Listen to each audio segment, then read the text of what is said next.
चलिए,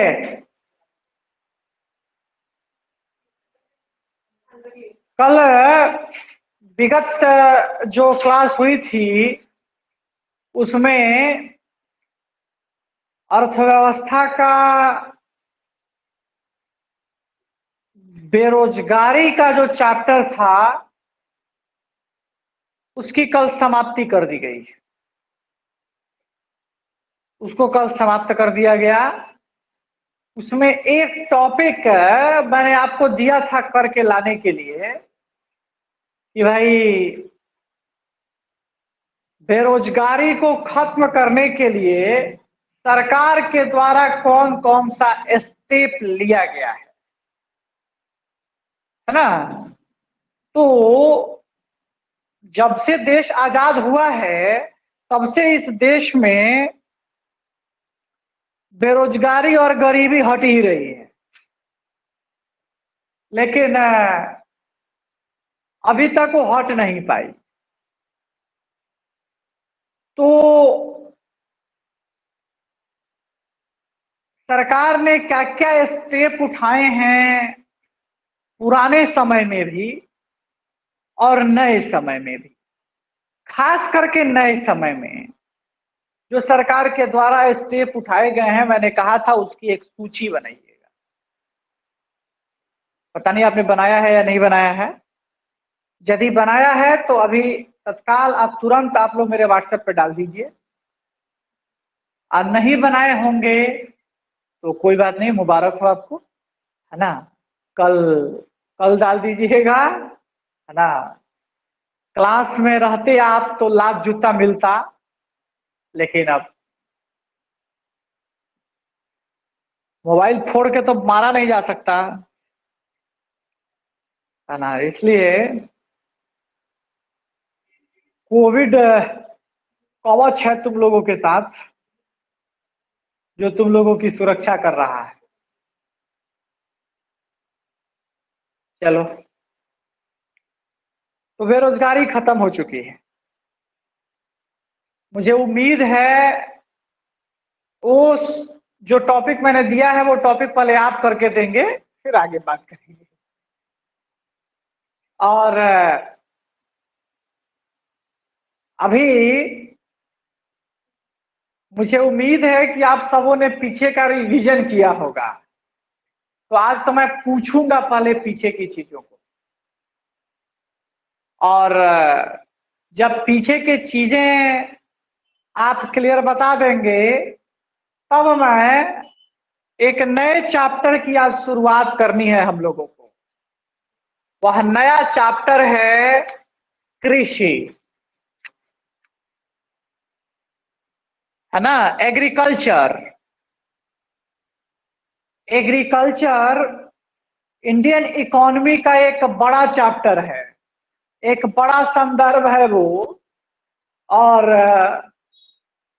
जब ये आप एग्रीकल्चर देखेंगे तो एग्रीकल्चर के बाद फिर एक अगला सेक्टर मिलेगा आपको, इंडस्ट्री, है ना।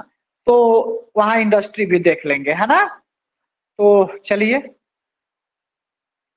आज आपको ये एग्रीकल्चर सेक्टर की शुरुआत करनी है। शुरुआत करेंगे इसका। आप जानते हैं कि भाई इंडियन इकोनॉमी की जो स्थिति है, इंडियन इकोनॉमी में को 3 सेक्टर में बांट दिया जाता है। एक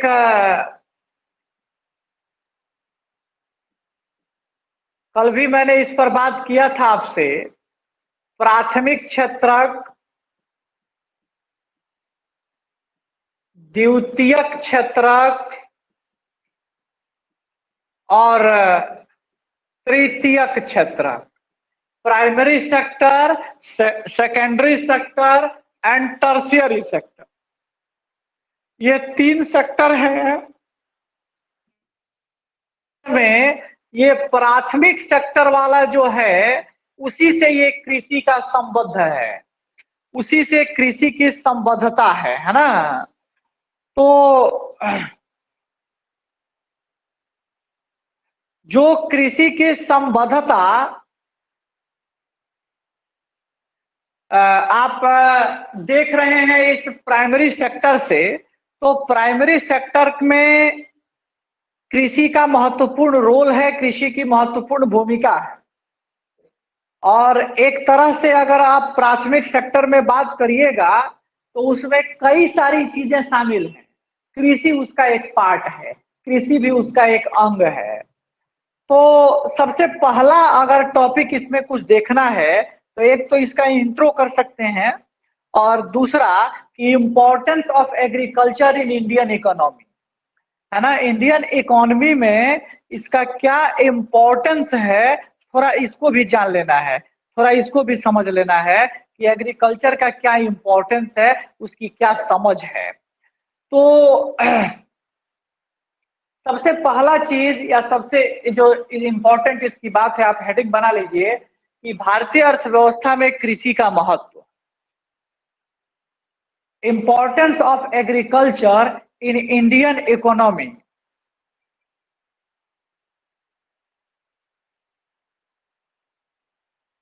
importance of agriculture in Indian economy. तो अब आप उस इंडियन इकोनॉमी में उसके इम्पोर्टेंस को समझ लीजिए।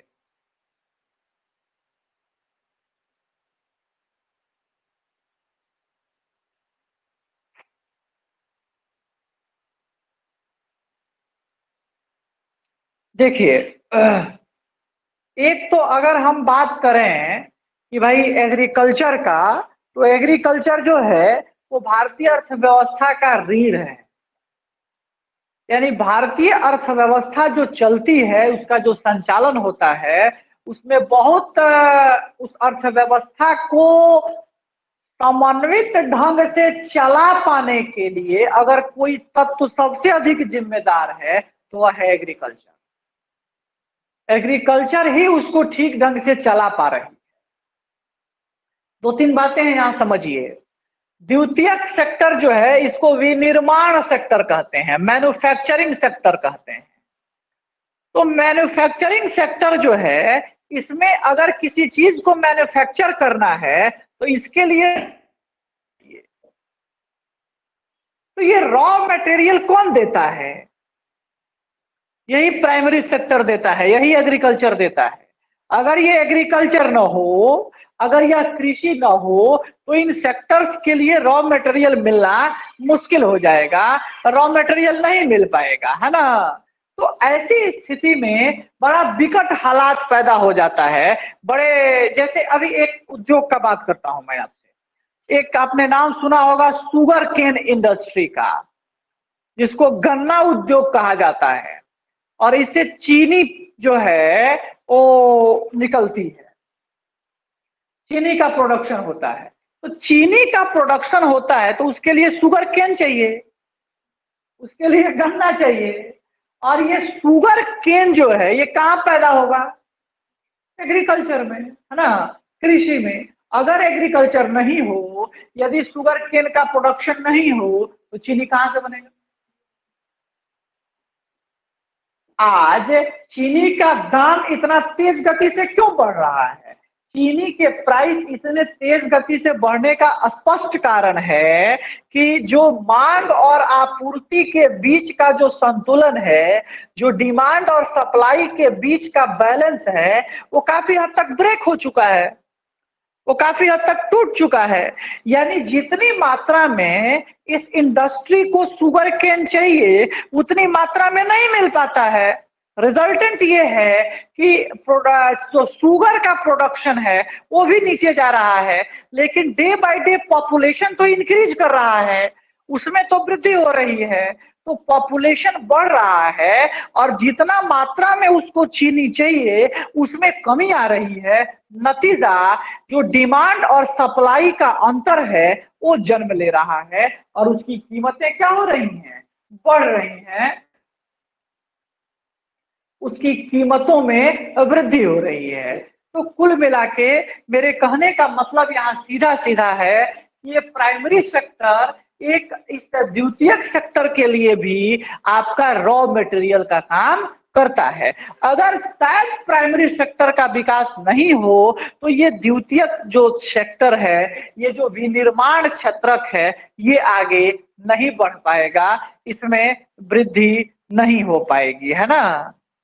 चलो लोग अप डाउन कम करो, ठीक ना, बहुत अप डाउन कर रहा है तुम लोग, अप डाउन कम करो। नेटवर्क अगर नहीं है तो जियो फाइबर लगाओ।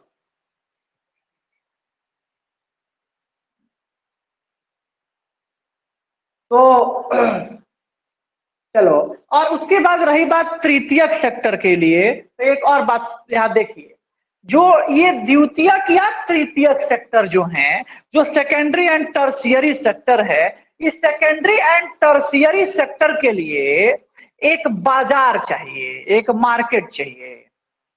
ये लोग जिन चीजों का या तो गुड्स या सर्विसेज जिसका भी ये प्रोडक्शन कर रहे हैं, उस प्रोडक्शन को परचेज करने के लिए एक जनसंख्या चाहिए, एक लोग चाहिए जो उस गुड्स एंड सर्विसेज को क्या कर सके, परचेज कर सके। तो इसके लिए बाजार भी बनाने का काम कौन करता है, ये प्राइमरी सेक्टर करता है। क्योंकि अभी भी सबसे अधिक मात्रा में अगर जो लोग जो लगे हुए हैं वो इसी सेक्टर में लगे हुए हैं। लगभग 42% के आसपास लोगों का इंगेजमेंट अभी भी है इसमें, है ना, केवल एग्रीकल्चर में। और एग्रीकल्चर के साथ साथ अगर अन्य चीजें जोड़ दी जाए, यानी अगर फिशरी जोड़ दी जाए, अगर उसमें एनिमल हस्बेंड्री जोड़ दी जाए, इन सारे चीजों को ऐड कर दिया जाए तो नियर अबाउट तो 50% पहुंच जाता है ना। और 50% में ये दोनों हो जाते हैं। तो हम अनुमान लगा सकते हैं कि इतने भारी मात्रा में जो लोग इस प्राइमरी सेक्टर से जुड़े हैं, यानी इस दोनों सेक्टर के लिए एक बड़ा मार्केट है ये प्राइमरी सेक्टर, है ना, एक बड़ा बाजार है ये प्राइमरी सेक्टर। तो इसके लिए बाजार होगा तभी तो इनकी गुड्स या इनके सर्विसेज बिक पाएंगे। तो इनके लिए भी यह प्रॉफिटेबल है कि इसका विकास हो। तो कुल मिला के जो एग्रीकल्चरल सेक्टर एंड एग्रीकल्चर और उसकी एलाइड जो चीजें हैं, वो सब कुछ न केवल प्राथमिक सेक्टर के लिए ही उपयोगी है, बल्कि वह द्वितीयक और तृतीयक सेक्टर के लिए भी उतनी ही उपयोगी है ना, उतनी ही जरूरी है।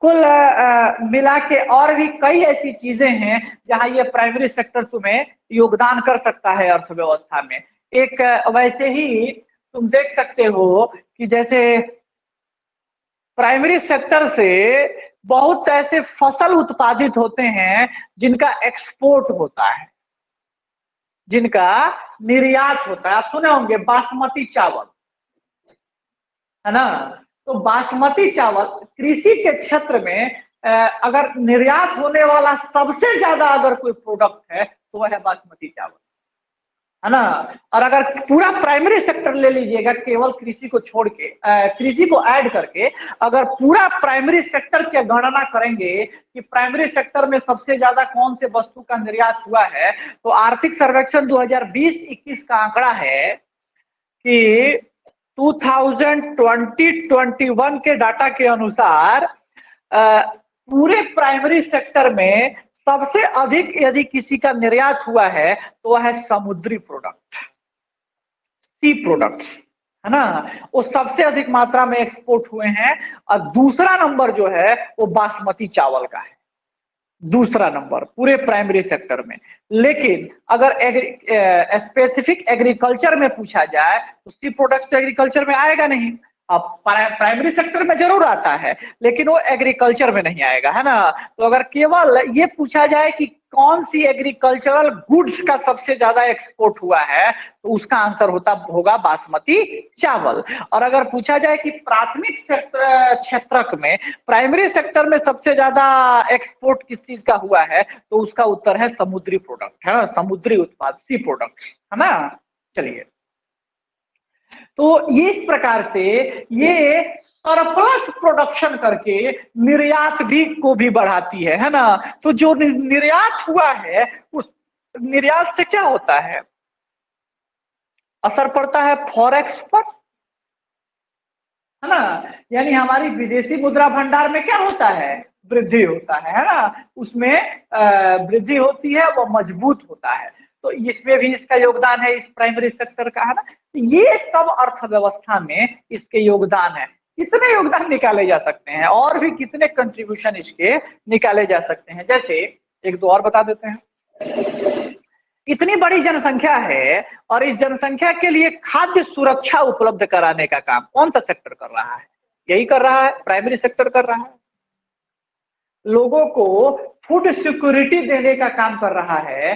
भाई सबको 3 टाइम पूरा जो मिल रहा है वो किसके वजह से मिल रहा है ना। अभी सब तुम लोग जो घर पे बैठ के बगल में कुछ खाने के लिए रखा होगा, सब खा रहा होगा, पढ़ रहा होगा, है ना। राजसी ठाट तो तुम लोगों का है। पूरा रजाई में घुस जाना है और खाते रहना है, पढ़ते रहना है ना। यस सर, अतिका दिखा रही है। तुम बैठ के गीत गा रहा है। हम पढ़ रहे हैं सर। हाँ हाँ हाँ हाँ, पढ़ रहे, थोड़ी देर के बाद पता चलता है। आज पूछते हैं तो है ना, आज पूछते हैं तब पता चलेगा। जरूरी है। हाँ हाँ, देख देख, अब बहुत चीज जरूरी है। अभी देखो, आज आज देखो ना। आज तो कुल मिला के मेरे कहने का मतलब ये है कि भाई ये इतनी बड़ी जनसंख्या के लिए खाद्य सुरक्षा उपलब्ध करा रहा है ना। फूड सिक्योरिटी भी उपलब्ध करा रहा है ना। तो जो फूड सिक्योरिटी है, जो खाद्य सुरक्षा है, एक खाद्य सुरक्षा अधिनियम आया है 2013 में, है ना। अभी जस्ट यूपीएससी ने इससे क्वेश्चन भी पूछा है। अभी जस्ट यूपीएससी का जो मेंस हुआ है उसमें इकोनॉमी वाले सेक्शन में ये सवाल पूछा हुआ है कि खाद्य सुरक्षा अधिनियम 2013 की मुख्य विशेषताओं को स्पष्ट करिए। ये सीधा सीधा सवाल पूछे हुए हैं। तो खाद्य सुरक्षा अधिनियम 2013 में आया था, जिसका लक्ष्य यही था कि भाई भारत की संपूर्ण जनता को 2 टाइम, है ना, पौष्टिक भोजन उपलब्ध कराया जाए, है ना। और आप जानते हो कि उसके पहले से भारत में बालकों के, बालिकाओं के कुपोषण को दूर करने, उनको भोजन उपलब्ध कराने के लिए स्कूलों में सरकार ने मध्याह्न भोजन योजना चलाया है, एमडीएम जिसको कहा जाता है ना। वो भी चल रहा है, वो अभी भी चलता है। अभी भी सब लोगों को खाना मिलता है। सप्ताह में 6 दिन का जो रूटीन है, वो 6 दिन कुछ ना कुछ अलग अलग वेराइटीज के भोजन उनको उपलब्ध कराए जाते हैं। उसका लक्ष्य क्या है? एक तो लक्ष्य है उन लोगों को कि भाई जो लोग स्कूल में नहीं आते हैं उनको स्कूल की तरफ अट्रैक्ट किया जाए, पहला चीज। और दूसरा चीज कि उनको न्यूट्रिशन उपलब्ध कराया जाए, क्योंकि देश की एक बड़ी समस्या है कि देश में माल न्यूट्रिशन की समस्या जो है वो बहुत बड़े स्तर पे है। कुपोषण की जो स्थिति है वो बहुत बुरा है उसका कंडीशन। आज भारत में गुजरात जो है वो सर्वोच्च शिखर पे उपस्थित है कुपोषण के मामले में, है ना। शिखर पे स्थान है उसका। तो प्रधानमंत्री का राज्य है ना। तो कुपोषण से कुपोषित है वो। तो कुल मिला के ये खाद्य सुरक्षा वाली भी बात है ना। तो ये सब एग्रीकल्चर का प्रमुख कंट्रीब्यूशन है हमारे अर्थव्यवस्था में, है ना। यह रोजगार भी प्रदान करता है। जो लोग द्वितीय सेक्टर और तृतीय सेक्टर में रोजगार नहीं पाते हैं, एक तरह के उनके लिए यह शरणार्थी गृह का काम करता है ना। उनके लिए यह एक ऐसे स्थल का काम करता है जहां अगर कहीं कुछ नहीं मिला तो आ जाइए, खाली है यहाँ द्वार दरवाजा। ये अलग बात है कि डिसगाइज्ड अनएम्प्लॉयमेंट बड़े स्तर पे मौजूद है यहाँ, है ना। ये अलग बात है। लेकिन फिर भी यह अब खेत किसी को मना करता है का कि आप मेरे में मत घुसिए, है ना। वो तो भाई कितना लोग जाएगा तो खेत थोड़े मना कर पाएगा कि आप मेरे में मत घुसिए। वो अलग बात है कि उसका जो प्रोडक्शन होगा उस प्रोडक्शन पे आपका कंट्रीब्यूशन क्या होता है, ये डिफरेंट मैटर है ना, ये अलग मैटर है। कुल मिला के ये कंट्रीब्यूशन है एग्रीकल्चर एंड एलाइड जो सेक्टर है उसका, उन सब चीजों का हमारे इकोनॉमी में। तो पॉइंट वाइज अब केवल नोट कर लीजिए, एक्सप्लेन हमने कर दिया है, पॉइंट वाइज अब आप नोट कर लीजिए। फिर जब आप मेंस करेंगे तो वहां फिर इसको डिटेल में हम लिखा देंगे, है ना। लेकिन यहाँ उसको लिखने की आवश्यकता नहीं पड़ती है, क्योंकि ये तो अगर सवाल पूछेगा भी तो सीधे ये पूछ देगा कि कृषि किस प्रकार से अर्थव्यवस्था में योगदान करती है, 4 को ऑप्शन दे देगा, है ना। तो उस ऑप्शन में से कोई एक निकाल लेना होगा आपको। मेंस में आपको ये लिखना पड़ सकता है, सीधे पूछ देगा कि अर्थव्यवस्था में कृषि के योगदानों को रेखांकित करिए, है ना। तब आपको एक्सप्लेन करना पड़ेगा। बीपीएससी अगर लिखिएगा तो कम से कम 400 शब्दों में, और यूपीएससी लिखिएगा तो 150 शब्दों में भी लिखने को कह सकता है, 200 शब्दों में भी कह सकता है, 250 शब्दों में भी कह सकता है ना। यानी 150 से 250 शब्दों के बीच में आपको उत्तर लिखने को वह दे सकता है, यूपीएससी देंगे तब। अब बीपीएससी दीजिएगा 400 शब्द देगा, 400 शब्द लिखना है ना। चलिए कोई बात नहीं, आइए हेडिंग जो बनाए थे आप, हेडिंग यही होगा, क्या है हेडिंग? कृषि का महत्व लिखिएगा पहला। अर्थव्यवस्था में एक मिनट, रोजगार सृजन लिख लो पहला। रोजगार सृजन, रोजगार सृजन का मतलब रोजगार को जन्म देती है ना, रोजगार देती है ना जी। दूसरा पॉइंट, जनसंख्या को खाद्यान्न सुरक्षा प्रदान करती है, फूड सिक्योरिटी।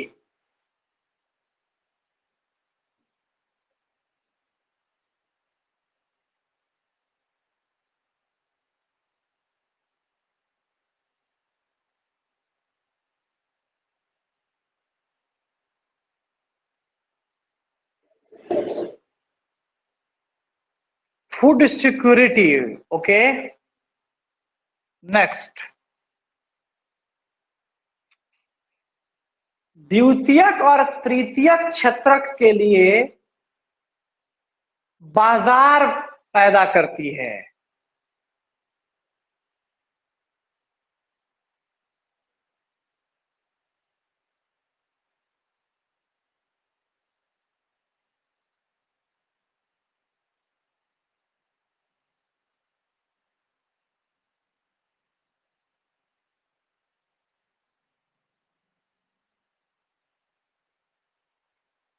नेक्स्ट, निर्यात योग्य आधिक्य सृजन करती है। आधिक्य कहते हैं सरप्लस, यानी एक्सपोर्ट के लिए सरप्लस का प्रोडक्शन करती है ना। निर्यात योग्य आधिक्य सृजन करती है।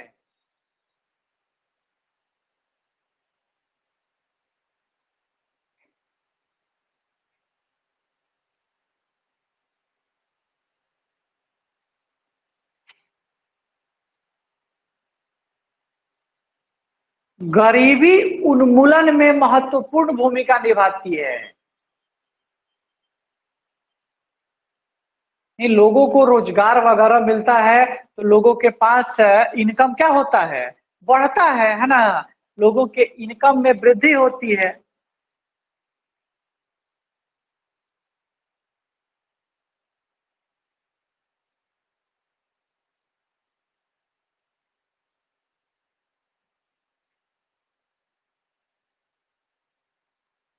है ना। और कुछ छूट रहा है?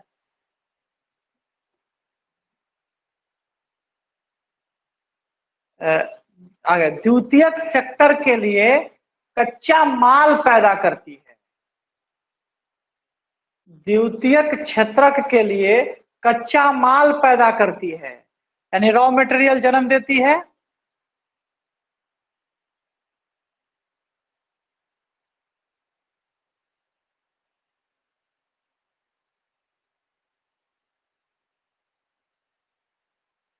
नीचे एक पॉइंट बना के लिख लीजिएगा, हालांकि ये योगदान का पॉइंट नहीं है, ऐसे ही एक तीर खींचिए और लिखिए वहां पे कि वर्ल्ड डेवलपमेंट रिपोर्ट में कहा गया है कि एक रिपोर्ट आई थी वर्ल्ड डेवलपमेंट बैंक की, है ना, और वर्ल्ड डेवलपमेंट रिपोर्ट में कहा गया है कि कृषि से सृजित जीडीपी, कृषि से सृजित जीडीपी, कृषि से सृजित जीडीपी का मतलब है जिस जीडीपी का निर्माण कृषि के बदौलत हो रहा है ना। कृषि से सृजित जीडीपी अन्य क्षेत्रों से सृजित जीडीपी की तुलना में, अन्य क्षेत्रों से सृजित जीडीपी की तुलना में 4 गुना अधिक प्रभावी होती है। 4 गुना अधिक प्रभावी होती है।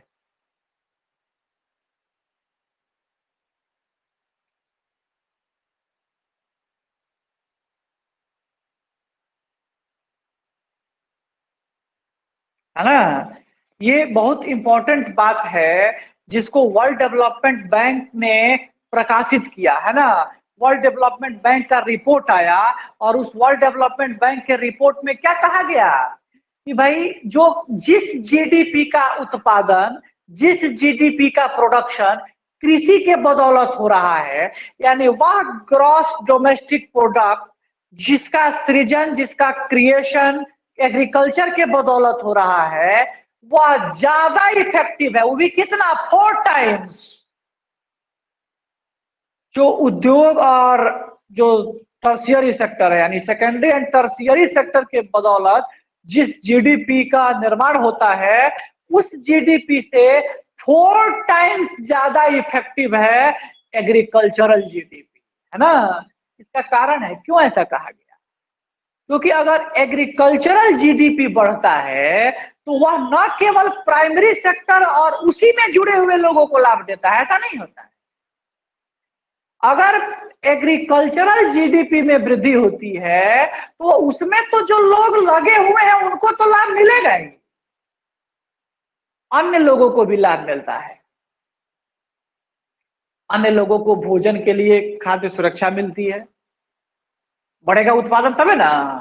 है, अगर देश में सरप्लस प्रोडक्शन हो रहा है और वो उसका एक्सपोर्ट हो रहा है तो उसके बदले में जो पैसा हमें मिलेगा तो उससे देश की इकोनॉमी मजबूत होगी, तो केवल उसी लोगों को लाभ मिलेगा जो एग्रीकल्चर में लगे हुए हैं। है? तो कुल मिला के ये एग्रीकल्चर जो है वो एक इंक्लूसिव कंसेप्ट है, एक समावेशी संकल्पना है। और एग्रीकल्चरल डेवलपमेंट से केवल एग्रीकल्चर को ही प्रॉफिट नहीं है, उससे अन्य सारे इंस्टीट्यूशन को भी प्रॉफिट है ना। अन्य सारे सेक्टर को भी उससे प्रॉफिट है, जो लोग उससे जुड़े हैं या उससे नहीं जुड़े हैं, वो सब लोग इससे में समावेशित हैं। और यही कारण है कि वर्ल्ड बैंक का कहना है कि भाई इसका जो रिपोर्ट है, इसका जो प्रभाव है वो बाकी सेक्टर के बाद तुलना में 4 टाइम्स ज्यादा है।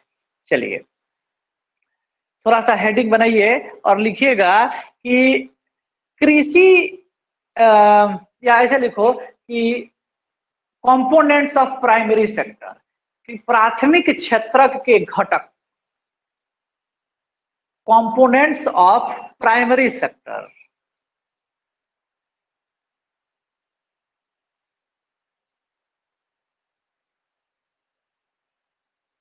हो गया। पहला पहला कृषि, एग्रीकल्चर, है ना। दूसरा पशुपालन, एनिमल हस्बेंड्री।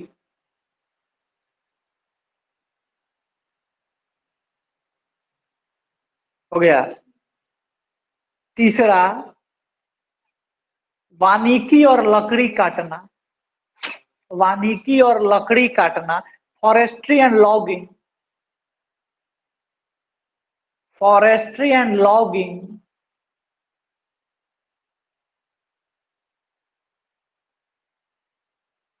मछली पालन, मत्स्यिकी जिसको कहा जाता है, फिशरी।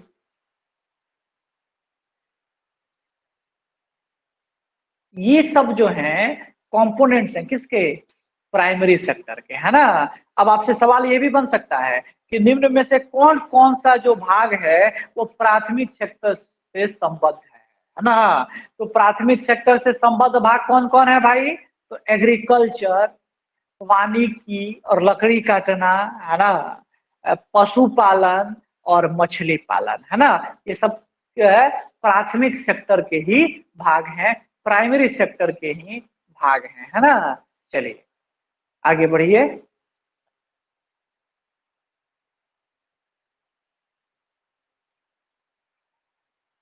हाँ,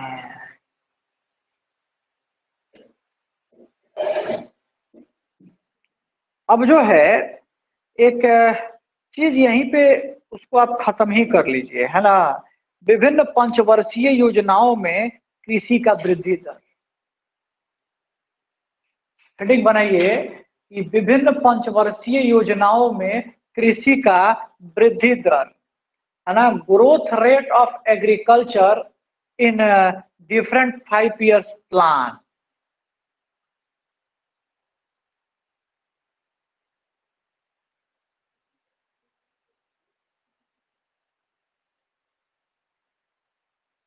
है ना। और अब अपने कॉपी में 2 कॉलम बना लीजिए।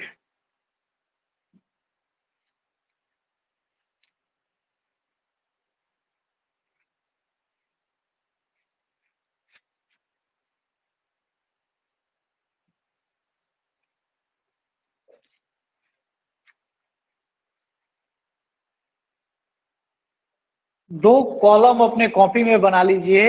एक तरफ योजना, योजना का मतलब पंचवर्षीय योजना, है ना, 5 years plan. And second growth rate, वृद्धि दर। किसका वृद्धि दर? एग्रीकल्चर का वृद्धि दर। ध्यान रहे, हम ग्रॉस वृद्धि दर, ग्रॉस ग्रोथ रेट के बारे में बात नहीं कर रहे हैं, हम सकल वृद्धि दर के बारे में बात नहीं कर रहे हैं। मैं केवल स्पेसिफिक एग्रीकल्चरल ग्रोथ रेट के बारे में बात कर रहा हूं, है ना। तो जो विभिन्न 5 years प्लान में, यानी जो first 5 year plan to 12th 5 year plan जो बना है, उसमें एग्रीकल्चरल ग्रोथ रेट कितना रहा है, इसी संबंध में हम लोगों को जानना है, इसी संबंध में पढ़ना है। तो आइए उसकी बात करते हैं। 1 नंबर में प्रथम पंचवर्षीय योजना, first 5 year plan, first 5 year plan, है ना। इसका वृद्धि दर अगर बात करेंगे आप, एग्रीकल्चर का वृद्धि दर इस समय कितना था, तो जैसा कि ये मैंने आपको पढ़ाया हुआ है ना, ध्यान रखिएगा।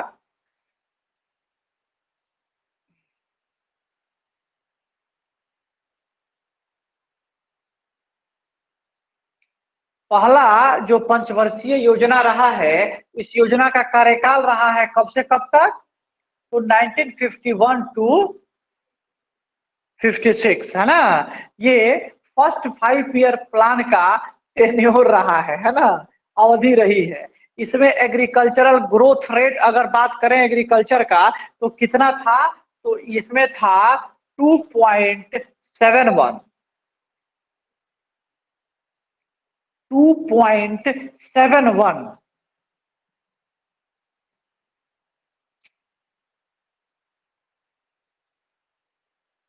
चलिए सेकंड 5 year प्लान 1956 टू 61,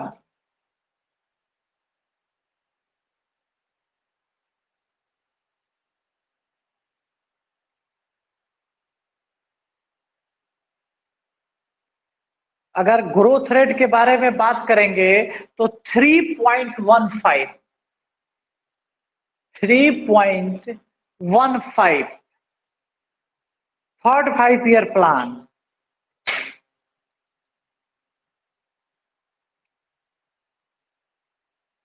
ये तो एकदम याद रहना चाहिए, ये थर्ड वाला, ये बहुत इंपॉर्टेंट है। कारण है, ग्रोथ रेट इसमें जो था वो एकदम से माइनस में चल गया है, -0.7, 7.3 कर लीजिए। ये बात एक ही हुआ नहीं, 0.73 ये याद एकदम याद रखिएगा। ये थर्ड 5 ईयर प्लान, इसकी अवधि रही है ना। इसका कब से कब तक इसका कार्यकाल रहा है? 1961 टू 66 है ना, ये इसका समय रहा है। 3 वार्षिक योजनाएं रही हैं बीच में, है ना, जिसको आप प्लान हॉलिडे कहते हो, 1966 टू 69। तो लिखो तो 3 वार्षिक योजनाएं, 3 वार्षिक योजनाएं। 3 एनुअल जो स्कीम था 1966 टू 69 है ना, इसमें 4.16 हो गया। चतुर्थ पंचवर्षीय योजना, 4th 5 year plan, 4th 5 year plan,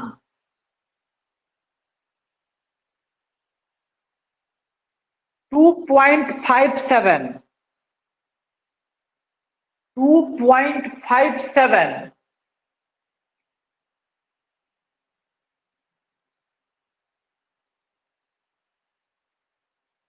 5वीं पंचवर्षीय योजना, 5वीं पंचवर्षीय योजना, 5th 5 ईयर प्लान। समय आप लोग अपने से भी लिख सकते हैं क्योंकि पीछे का पढ़ाया हुआ है। 1974 टू 79 है ये 5th वाला। 3.28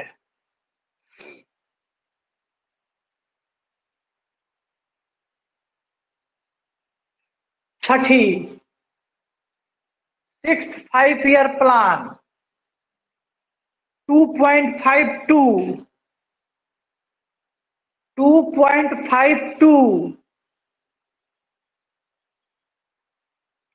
सातवीं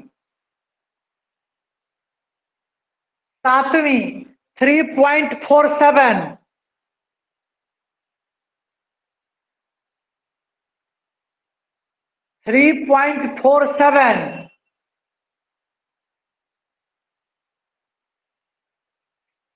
अब इसके बाद फिर 2 वार्षिक योजनाएं आएंगी, 2 वार्षिक योजनाएं, 2 एनुअल स्कीम।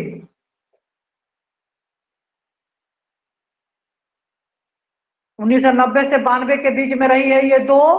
इसमें एग्रीकल्चरल ग्रोथ रेट है 1.01, 1.01।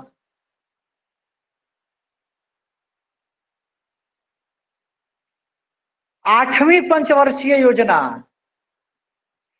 8वीं पंचवर्षीय योजना 4.72, 4.72। 9वीं पंचवर्षीय योजना 2.44,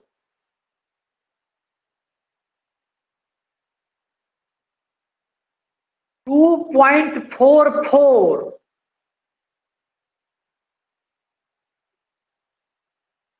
10वीं पंचवर्षीय योजना 2.30, 2.30।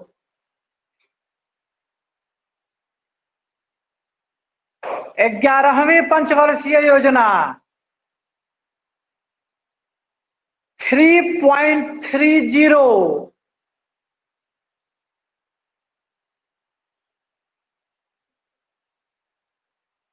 3.30। 12वीं पंचवर्षीय योजना 4.0। ध्यान रहे, ये सब सवाल पूछे जाते हैं परीक्षा में, है ना। ऐसे सवाल बीपीएससी पहले पूछ चुकी है, इसलिए ये आंकड़े याद रहने ही चाहिए। ये आंकड़े याद रहने ही चाहिए, क्योंकि ये प्रश्न आपके एग्जाम में पूछे जाते रहे हैं।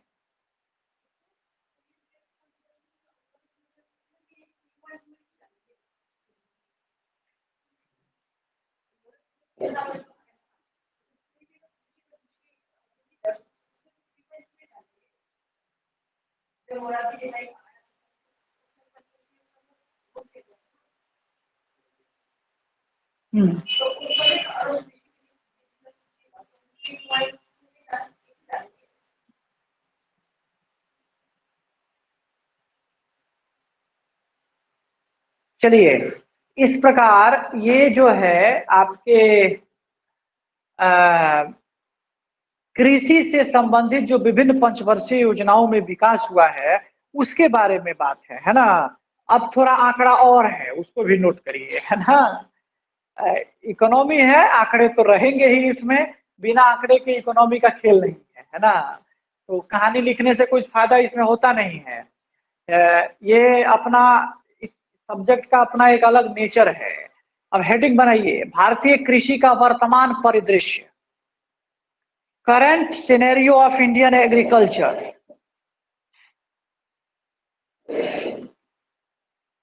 Current scenario of Indian agriculture 2020-21 के सर्वे के अनुसार इसकी बात करूंगा मैं, है ना। 2020-21 का जो आर्थिक सर्वेक्षण है, इकोनॉमिक सर्वे है, वो सर्वे इस संबंध में क्या ज्यादा आंकड़े लिखने की कोशिश नहीं करेंगे, और वही आंकड़े प्रेजेंट करूंगा मैं जो एग्जाम के दृष्टिकोण से इंपॉर्टेंट है। नहीं तो सर्वे में तो डाटा बहुत रहता है ना। अभी फिर इस बार भी सर्वे आने वाला है अभी, है ना, सर्वे आएगा।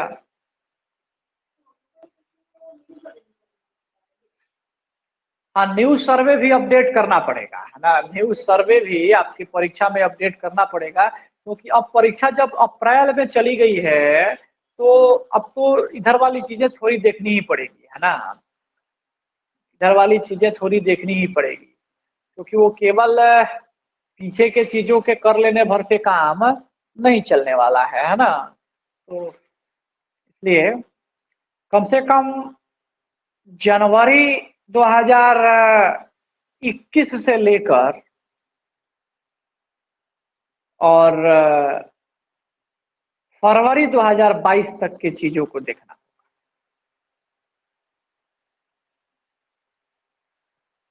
इतना कम से कम आपको अपडेट करना पड़ेगा करंट अफेयर्स। करंट फरवरी से पढ़ेंगे हम लोग, फरवरी महीने से करंट की शुरुआत फिर से हम लोग करेंगे, हम लोग उसकी बात फिर से करेंगे।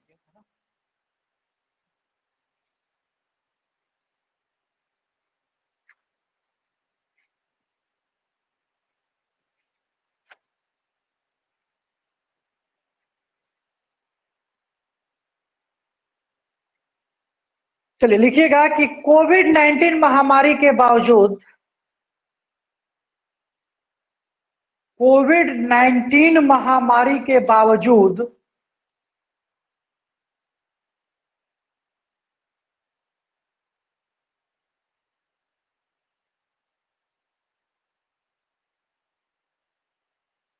कोविड-19 महामारी के बावजूद कृषि क्षेत्र ने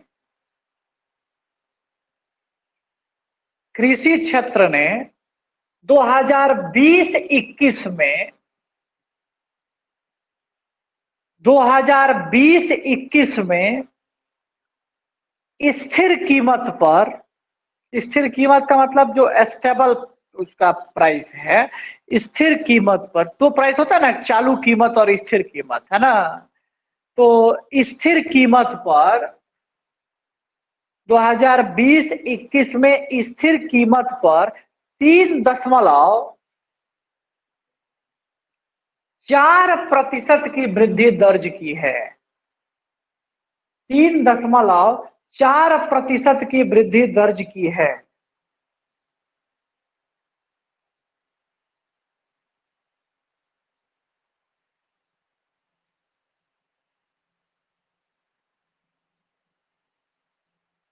हो गया। नेक्स्ट पॉइंट, अगला, जीडीपी में इसकी हिस्सेदारी, जीडीपी में इसकी हिस्सेदारी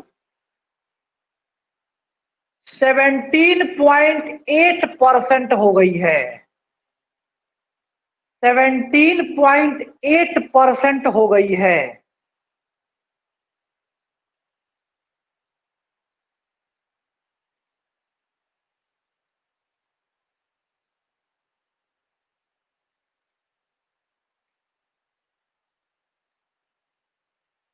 नीचे लिखिए,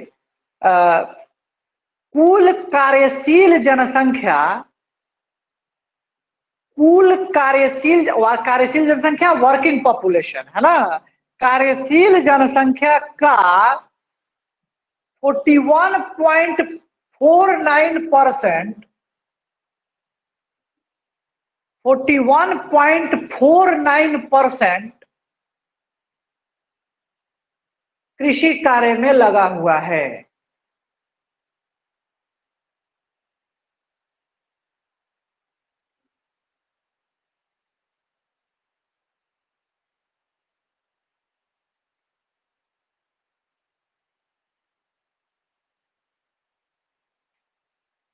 गया, ये बहुत इंपॉर्टेंट है।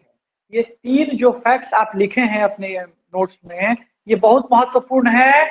ये एकदम याद रखिएगा, है ना। ये सब सवाल आते हैं आपकी परीक्षा में, ये टोटल प्रश्न पूछे जाते हैं इस नेचर के। तो इस नेचर के प्रश्न आते हैं तो ये भी प्रश्न पूछा जा सकता है ना। और बस ये याद कर लेना है, जो भी जो इकोनॉमिक सर्वे आएगा उसका डाटा इसी के इर्द गिर्द होगा, इसी के इर्द गिर्द होगा। जैसे इसके पहले वाले ईयर में ये जो योगदान की बात आप कर रहे हो जीडीपी में, ये 17.1% था, है ना। इसमें बढ़ के हो गया 17.8%। तो इसी के इर्द गिर्द रहेगा, है ना। जैसे इसी के नियर बाई थोड़ा बहुत इधर उधर आपको देखने को मिल सकता है ना। तो इसलिए ये याद कर लेंगे तो उस समय केवल अपडेट करना भर रह जाएगा, है ना। वैसे भी तुम लोग तो याद करता नहीं है, तो पढ़ाई लिखाई से तो लेना देना है। तुम लोगों का टेस्ट है ना, जो टेस्ट तुम लोगों का होना है, वो टेस्ट तुम लोगों का शनिवार को वो टेस्ट होगा, है ना। सेकेंड आवर में, फर्स्ट आवर में दही चूड़ा खा लेना, सेकेंड आवर में तुम लोगों का टेस्ट होगा वही 2 बजे के आसपास, है ना। तुमको सूचना मिल जाएगी और इसी ऐप से वो टेस्ट जो है वो संचालित किए जाएंगे, है ना। इसी ऐप से वो टेस्ट ऑर्गेनाइज किया जाएगा और हम लोग टेस्ट अपलोड कर दिया जाएगा और आप आराम से समय से बैठ के उस टेस्ट को दे लीजिएगा। निश्चित समय पे वो टेस्ट अपने आप खत्म भी हो जाएगा, है ना। और आप सबमिट कर दीजिएगा, आपको अंक उसी समय मिल जाएंगे। तो ये शनिवार को 2 या 2:30 बजे आपका टेस्ट शुरू होगा, उसकी सूचना आपको मिल जाएगी, उस हिसाब से वो चीजें शुरू होगी। चलिए आगे बढ़िए।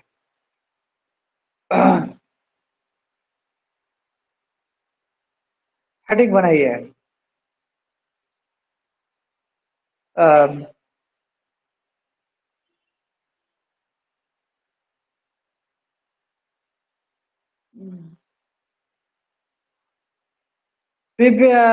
वर्ष 2019-20 में, वर्ष हेडिंग बनाना है, वर्ष 2019-20 में 2 बड़े उत्पादक राज्यों में महत्वपूर्ण फसलों का उत्पादन।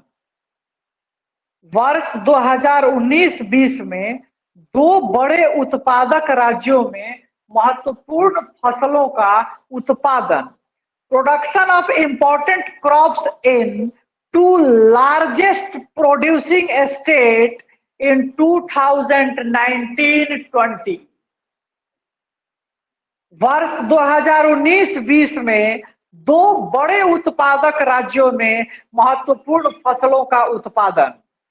Production of important crops in two largest producing states in 2019-20। उसी तरह से इसमें भी अपने कॉपी को दो कॉलम में बांटिए, एक तरफ फसल क्रॉप्स और एक तरफ राज्य स्टेट्स।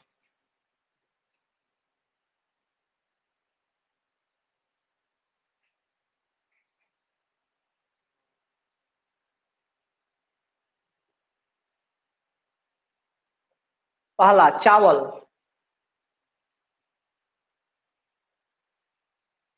उत्पादक राज्य में लिख लो पश्चिम बंगाल और उत्तर प्रदेश। पश्चिम बंगाल और उत्तर प्रदेश, यानी सबसे बड़ा उत्पादक पश्चिम बंगाल और दूसरा सबसे बड़ा उत्पादक उत्तर प्रदेश, है ना। गुड। गेहूं, गेहूं उत्तर प्रदेश,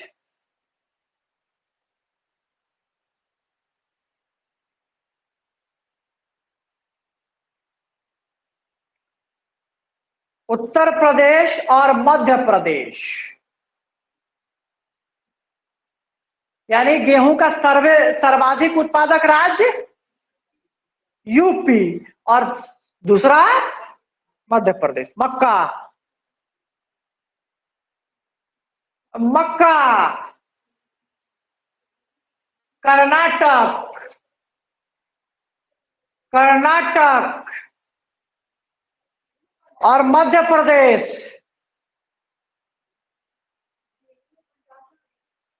पंजाब नहीं, कर्नाटक और मध्य प्रदेश। प्रोजेक्ट हम लिखवाए कहाँ, हमने तो हेडिंग है 2019-20 के सर्वाधिक बड़े उत्पादक राज्य। हमने प्रति हेक्टेयर प्रोडक्शन की बात ही नहीं करी है।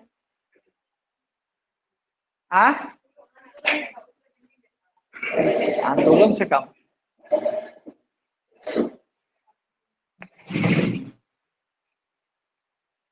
चलिए आगे,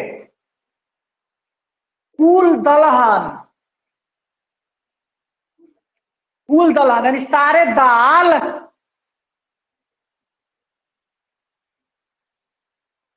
है ना। राजस्थान,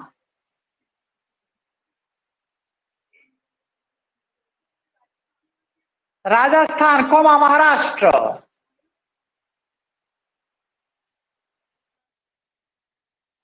आप लोग प्रति हेक्टेयर वाला मत समझिएगा भाई, प्रति हेक्टेयर प्रोडक्शन नहीं लिखा रहा हूं मैं। प्रति हेक्टेयर दलहन का उत्पादन सर्वाधिक मध्य प्रदेश में होता है, वो अलग, उसका वो एक अलग फैक्ट है। ये मैं लिखा रहा हूं 2019-20 में इन फसलों का कुल उत्पादन, है ना।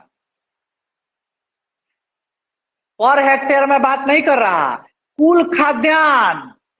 अब कुल खाद्यान्न में खाद्यान्न का मतलब क्या होता है, सब मिला के, है ना।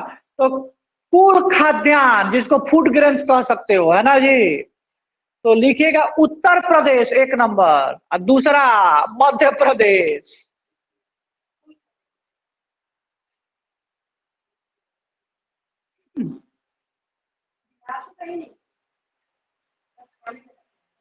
कुल तिलहन, कुल तिलहन राजस्थान कोमा गुजरात। गन्ना, गन्ना उत्तर प्रदेश और महाराष्ट्र।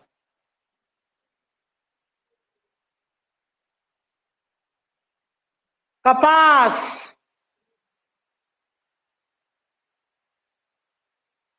गुजरात कोमा तेलंगाना।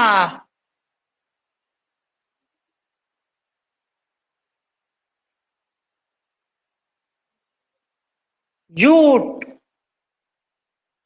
जूट पश्चिम बंगाल बिहार।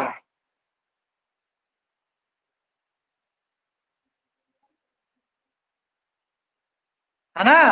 ये जो आंकड़ा है 2021 के सर्वे का आंकड़ा है ना। इसलिए ये कुल उत्पादन है फसलों का, न कि पर हेक्टेयर उत्पादन है, ये ध्यान रहे, है ना। तो क्वेश्चन देख के और उत्तर लगाइएगा, ये नहीं आंख बंद करके लगा के चले आए और आकर गीत गाने लगे। देखो भारत जो है चावल के उत्पादन में, भारत विश्व में दूसरा सबसे बड़ा उत्पादक है। पहला चीन है, दूसरा सबसे बड़ा उत्पादक जो है वो भारत है ना। और भारत में दो बड़े राज्य हैं जो इसका उत्पादन कर रहे हैं, बोलो अभी लिखे हो। पश्चिम बंगाल और उत्तर प्रदेश जो हैं वो इसके सर्वाधिक बड़े उत्पादक राज्य हैं, सर्वाधिक बड़े प्रोड्यूसिंग स्टेट हैं इसके। और भारत में उपजाए जाने वाले बासमती चावल और गैर बासमती चावल, ये दो वर्ग होते हैं जिनका उपजाऊ आप, जिनका फसल को आप उपजाते हो। बासमती चावल आप खीर वगैरह को बनाने में वो मैक्सिमम निर्यात हो जाता है, मैक्सिमम एक्सपोर्ट हो जाता है ना। क्योंकि यहाँ के लोगों को तो आदत है लखायत भोजन करने का, तो उपाय क्या है ना, इसलिए वो चला जाता है ना। तो लिख लीजिएगा नीचे पॉइंट बना के। नहीं, सबसे अधिक निर्यात भारत। सबसे उन्नत किस्म का बासमती चावल का उत्पादन पाकिस्तान में होता है, सर्वाधिक बासमती चावल का एक्सपोर्ट भारत करता है।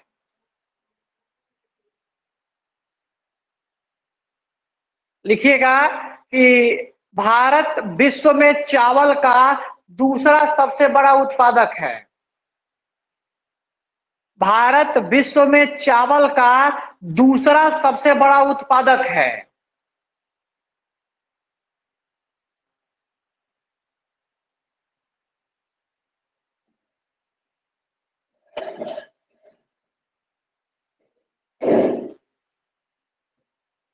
राज्य तो लिखाने का जरूरत ही नहीं, क्योंकि अभी लिख लिए हैं तो फिर क्या उसको रिपीट करने की कोई आवश्यकता नहीं है। नीचे लिखेगा कि भारत गेहूं का विश्व में दूसरा बड़ा उत्पादक है, पहला चीन।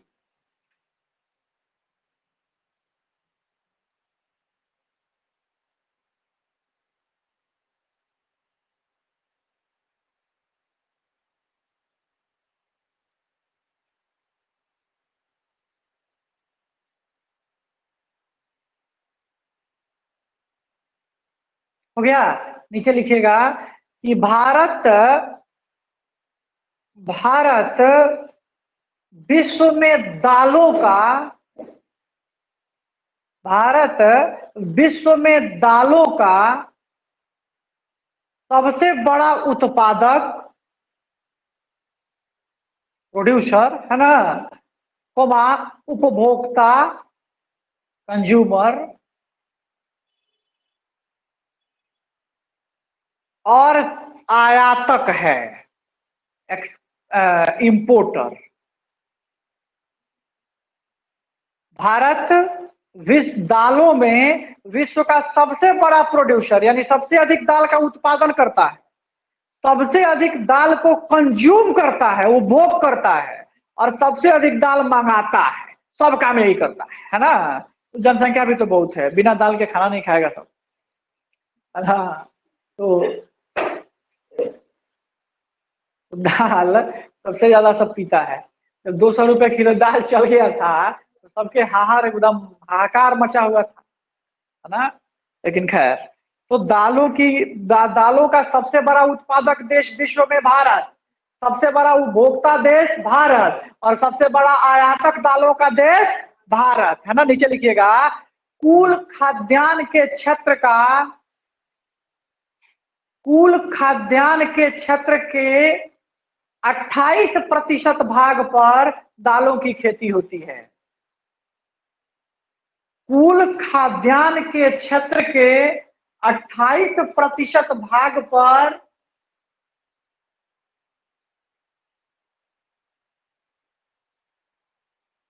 कुल खाद्यान्न के क्षेत्र के 28% भाग पर दालों की खेती होती है।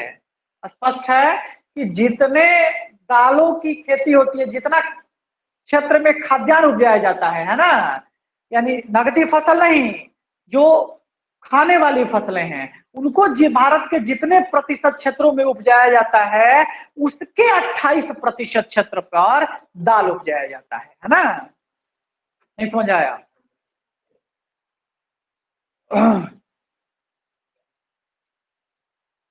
नीचे लिखिएगा अरहर, अरहर, उड़द और मूंग,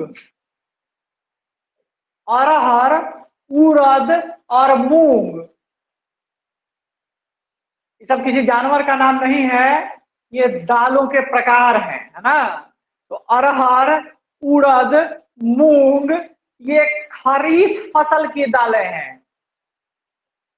अब खरीफ और रबी क्या है आगे बात करेंगे। खरीफ फसल की दालें हैं।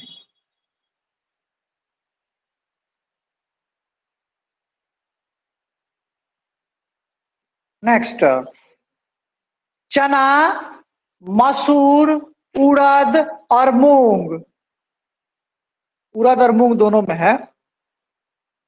चना, मसूर, उड़द और मूंग रबी की फसल है।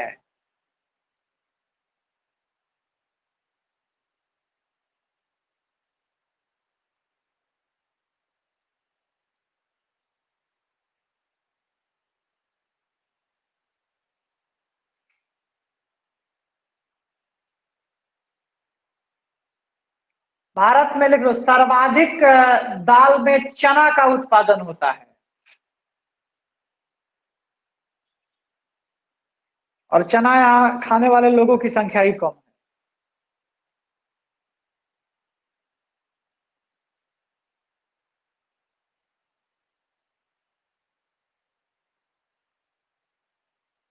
है ना। देखो ये ठीक है कि भारत में दालों का उत्पादन खरीफ और रबी दोनों में होता है ना, लेकिन जो सर्वाधिक दाल का उत्पादन है वो रबी में होता है ना। यानी कुल दालों के उत्पादन में 60% दालों का उत्पादन रबी फसल में होता है, 40% ही खरीफ फसल में होता है ना। चलिए अब आगे की चर्चा जो है वो कल करी जाएगी, है ना। कल इसकी बात करी जाएगी, कोई जाएगा नहीं अभी, है ना, अभी क्लास खत्म नहीं हुई है। आगे की चर्चा इस इकोनॉमी में कल करी जाएगी, कल इसकी बात की जाएगी, है ना। तो आज आप लोग अपने अपने नोट्स को ईमानदारी से बंद कर दीजिएगा, नहीं तो मुझे पता तो चल ही जाएगा कि कौन देख रहा है और कौन नहीं देख रहा है ना। तो अगर अपने प्रति ईमानदार हैं तो अपने नोट्स को बंद कर दीजिए, और नहीं तो मैं पता तो लगा ही लूंगा कि कौन देख रहा है और कौन नहीं देख रहा है ना। तो ज्यादा नहीं, कुछ सवाल मैं पूछूंगा, इसके बाद चीजें बंद कर दूंगा मैं, इसके बाद नहीं पूछूंगा, लेकिन कुछ चीजें पूछूंगा।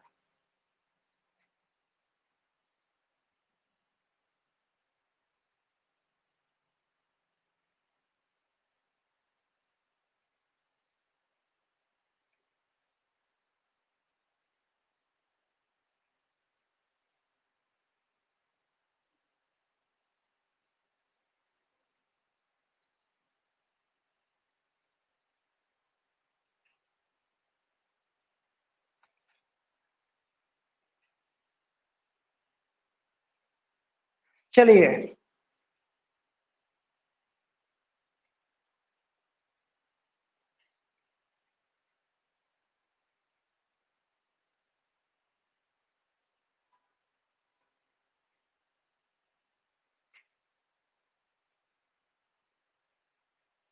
चलिए, सक्षम तुम बोलो। पहली फ्रेंच फैक्ट्री की स्थापना किसके द्वारा और कब की गई?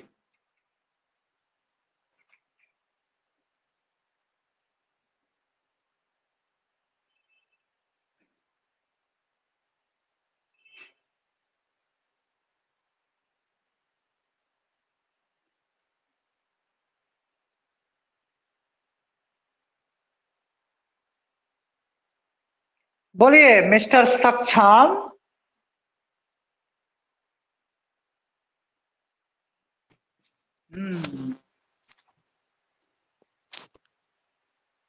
सर सूरत में 1668। सूरत में? Yes sir. किसके द्वारा? ये नहीं पता सर। ये नहीं पता।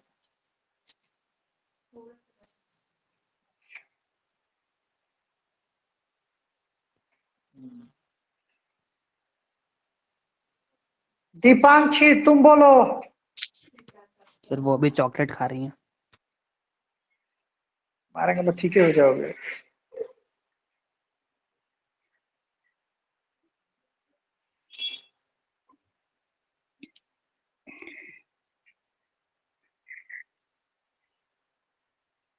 बोलो फोर्ट विलियम के संस्थापक कौन थे?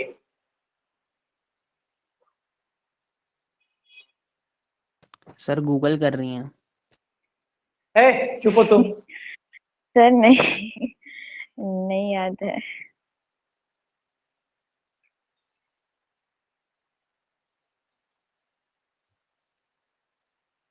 अजीत तुम बोलो।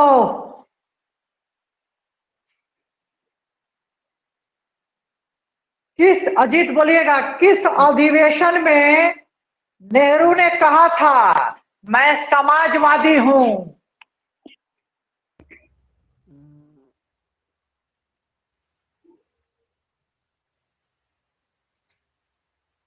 कलकत्ता। जल्दी बोलिए, जल्दी गूगल कीजिए। मत बोलो तुम बीच में। सर कलकत्ता अधिवेशन।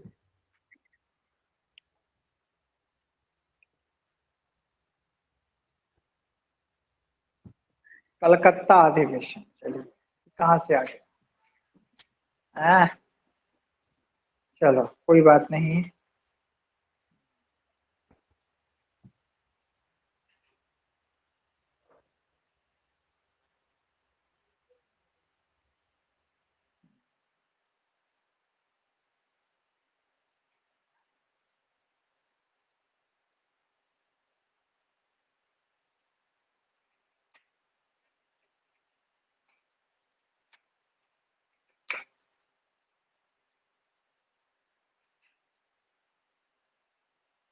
बोलिएगा।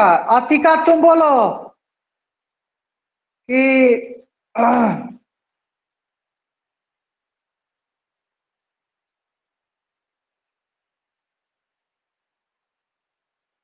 जो सेंट थोमे की लड़ाई हुई थी, उस सेंट थोमे की लड़ाई में कैप्टन पाराडाइज के नेतृत्व में फ्रेंच सेना ने किसके साथ युद्ध लड़ा था?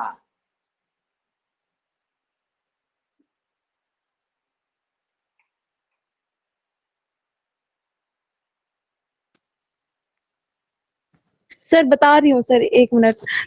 ये सर अनवरुद्दीन के साथ। सर वो 1748 में जो हुई थी वही ना, सेंट थॉमे। हाँ समझ गया, जी। गूगल से नहीं देखी मैं। अनवरुद्दीन से सर हुई थी। अनवरुद्दीन महफूज खां से हुई थी। यस सर, वही full form, full Anwaruddin name. Google में दिया होगा फुल फॉर्म, आधा नहीं बोलिए। तुम्हारे जैसा मेरे पास 2 फोन नहीं है। उस फोन में भी मिनिमाइज करके देख सकती हैं, हम झूठ नहीं बोले। चुप हो तुम।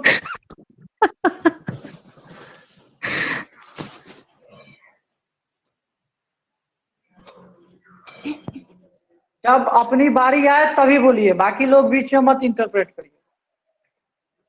बीच में इंटरप्ट करने पे चीजें गड़बड़ा जाएंगी। चलो किसला तुम बोलो। मंगलवार की संधि, मंगलवार की संधि किसके किसके बीच हुई थी?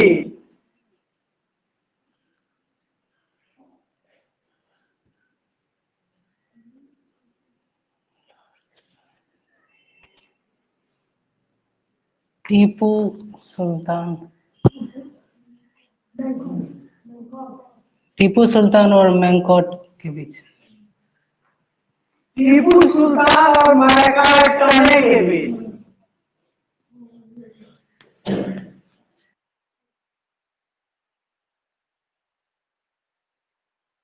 चलिए,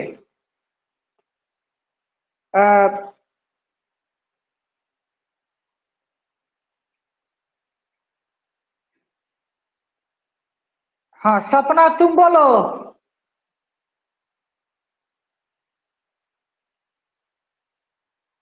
श्रीरंगपट्टनम की संधि के बाद टीपू के दो पुत्रों का नाम बताओ जिसको बंधक बना लिया गया था। दो पुत्रों के नाम। हाँ, एक मिनट सर। क्या मारेंगे, नोट्स पलटेगी तू? नो सर, चीटिंग क्यों करेंगे? याद कर रहे हैं, ध्यान नहीं आ रहा है। याद से ध्यान नहीं आ रहा है।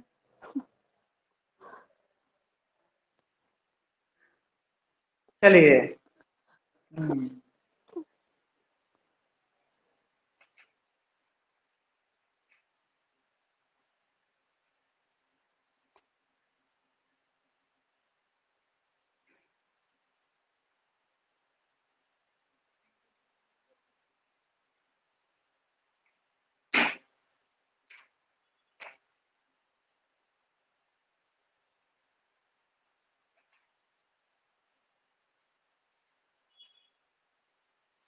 चलिए,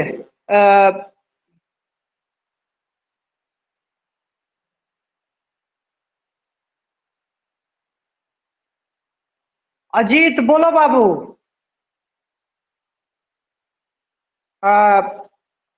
वह कौन सा अधिवेशन था जिस अधिवेशन का आयोजन किसी गांव में हुआ था?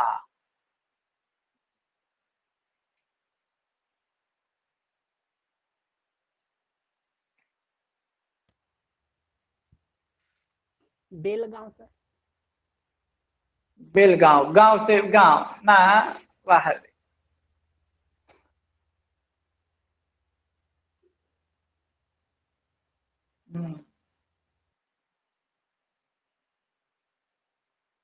आप बताओगे?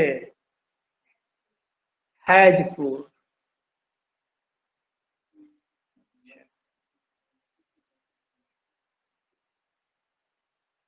दुर्गेश बोलिए।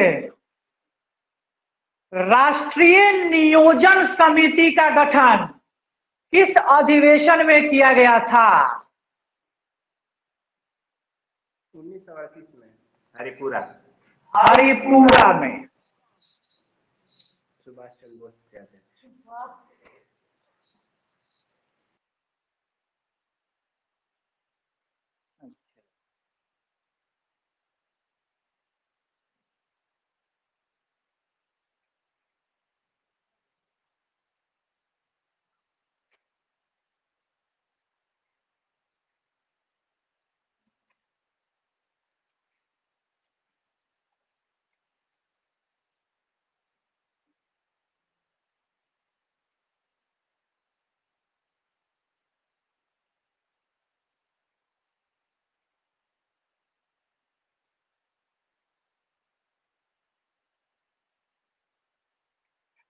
चलो अतिका तुम बोलो तो कि भारत के कितने राज्य में अभी विधान परिषद है, लेजिस्लेटिव काउंसिल है, और उस राज्य का नाम बताओ। सर 6 में है। नाम बोलो बाबू। Bihar, UP, west okay. Bengal, west Bengal नहीं है, सॉरी, बिहार, यूपी, महाराष्ट्र, आंध्र प्रदेश, कर्नाटका और फिर तेलंगाना। और कितना हो गया? तेलंगाना। कितना हो गया? अभी तो गिनती नहीं किया। बोल दी सर। और है? बोल दी सर, सारा 6 ही तो है। अच्छा, तो अब नहीं बचा है? शायद नहीं बचा।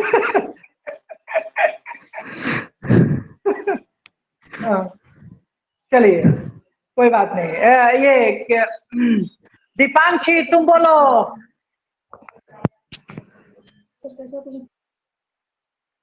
दीपांशी तुम बोलो। भारत के महान न्यायवादी की नियुक्ति कौन करता है?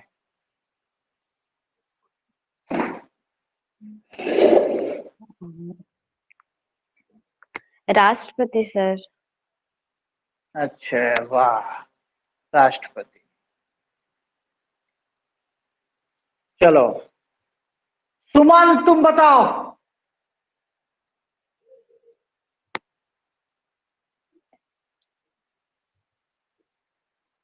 या प्रधानमंत्री। क्या बोल रही हो? सर प्रधानमंत्री बोल रही हैं वो। राष्ट्रपति या प्रधानमंत्री?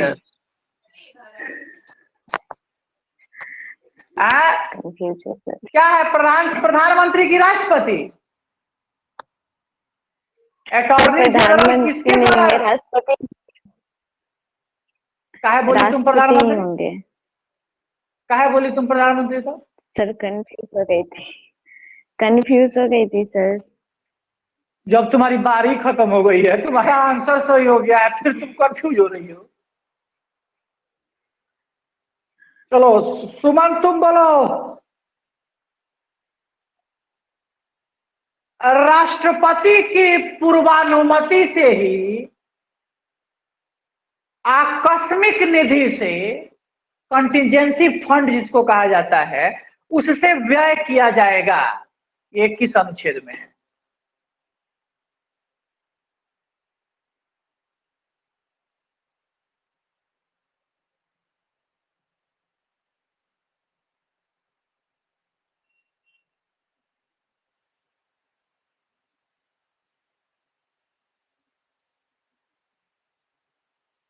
सुमन है ना?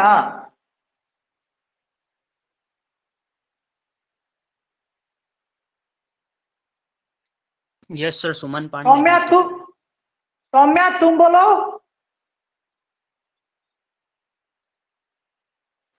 सौम्या यही क्वेश्चन का जवाब दो तो। सर याद नहीं है। याद नहीं है, चलिए। सपना तुम इस क्वेश्चन का जवाब दे सकती हो। किस अनुच्छेद के तहत यह वारंट? सर 112। 112। अतिका तुम बोलो, अनुच्छेद, आर्टिकल। 112 ही तो पता नहीं आता मुझे। 267। 267। भगवान। चलो ठीक है, रिवाइज तुम लोग खूब घर पे बैठ के कर रहा है, सब समझ गए हम, खाली दिन भर खाने के चक्कर में।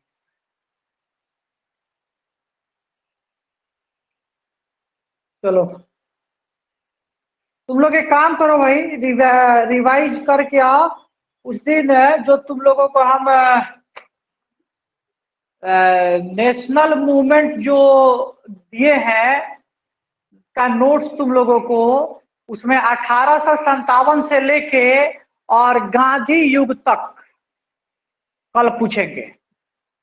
1857 से गांधी युग तक कल पूछेंगे, है ना?